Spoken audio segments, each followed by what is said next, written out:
बाबा जी, तो जो सूरज बने तो जो मनुष्य थे वो मनुष्य वहाँ से निकल कर कहीं दूसरे ग्रहों पर गए होंगे। मनुष्य क्या है? जीवन जाता है, शरीर नहीं जाता। शरीर नहीं जाता।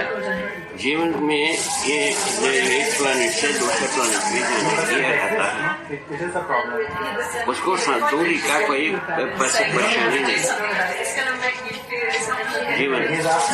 जीवन एलिमेंट ये किसी भी प्लानिट में पहुंच सकता है। और ये किस विधि से इतनी जल्दी दूरी तय कर लेता है? बता ना, मनोवेग बना हुआ है, उसमें लिख चुके हैं भाई, उसको क्यों ऑब्जर्व नहीं करता है? वही बात, मनोवेग से जीवन चलता है, अभी भी चल रहा है शरीर में। उसका प्रमाण ये बताया, हम जो कुछ भी कैलोरी ऑब्जर्व करते हैं उससे ज्यादा कैलोरी यूज होता है शरीर के अंदर। 24 घंटे में कितना उष्मा बहिर्गत होता है शरीर के द्वारा। हम जितना कैलोरी लेते हैं उसको गणना करने से शरीर के द्वारा बहुत सारा कैलोरी ज्यादा प्रकट हो जाता है, बाहर जाता है। ठीक है, उसको अपन एक डेटा बना करके दे सकते। ठीक है, इच्छा होता है, जरूरत पड़ने पर, जरूरत पड़ने पर देना ही। इसको दे दीजिए, आवाज बना दीजिए, इसको बना दीजिए। बनाने में क्या देर लगता है?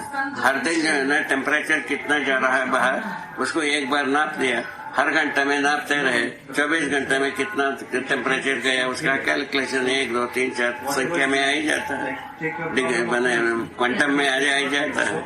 जाने की पीछे तो हम जितना कैलोरी कंज्यूम कर रहे हैं उसको क्या लिख रहे हैं जी, तो आपको हर ग्रास का कैलोरी पता है। हम 24 घंटे में कितना पानी पीते हैं, कितना इसमें कितना कैलोरी मिलता है, ठीक है ना।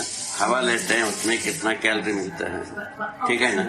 और खाना खाते हैं उसमें कितना कैलोरी मिलता है, तीनों से कितना कैलोरी मिलता है, ये तो नापने की विधि है ना भाई आपके पास जी। उसको कर ले, दोनों को करने के बाद टेबल बना दिए।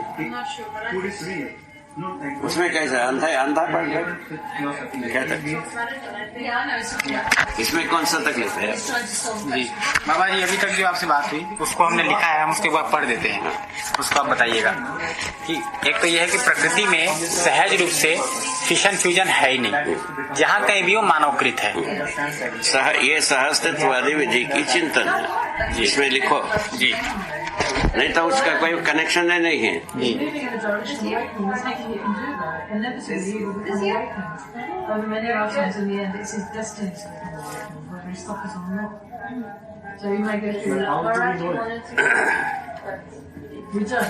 ठीक, दूसरा यह है कि धरती काफी समय पहले गैस की स्थिति में था, फिर जल पैदा हुआ, फिर अम्ल नहीं है, कनेक्ट नहीं होता है बाबा।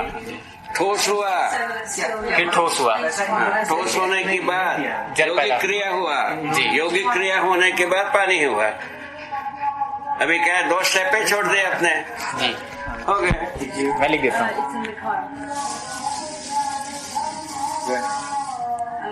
In the back, there's a shoulder right back on the in front of the seat and the back.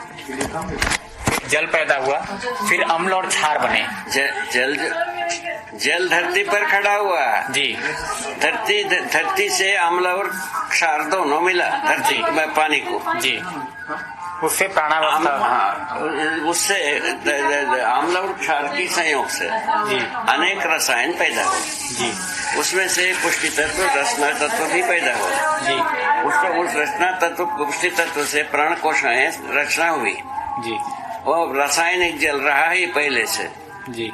उसमें जो है ना, उसमें जो रसायन जल में तृप्ति होने से सांस लेने वाला अधिकार आई जी। सांस लेने के साथ ही रचना विधि हर प्राण कोशाओं में आई जी। फलस्वरूप वो 1 कोशा, 2 कोशा, द्विकोशा, बहुकोशा रचनाओं को कर डाला जी। इतना ही बात, ये तो लिखा है राकेश गुप्ता। हरियार हाँ, केवल आनंद हॉटलाइन